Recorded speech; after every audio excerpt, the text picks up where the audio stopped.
This is the crossbody dead bug exercise. So this is a great exercise for core activation and again, creating that tension throughout our trunk. And what we want to do with that tension is again, use that to take pressure off of our joints, like our low back, mid back, and hips. So to do it, we're going to use a foam roller, one of the shorter foam rollers, anything that's about this size.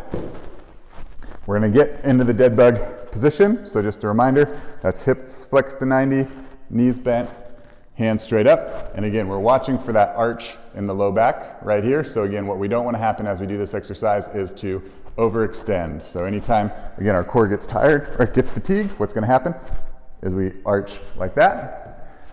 So we're going to take our foam roller, we're going to put it on our left knee, and then take our right hand, and we're going to curl up a little bit into that direction of the left foot, and you're going to press for 5 seconds. Again, maybe like 50% of your contraction, so now again, not squeezing to death. You're going to hold for 5 seconds, and relax. And then we're just going to switch sides. So again, it's going to be on my right knee, I'm going to be pressing with my left side.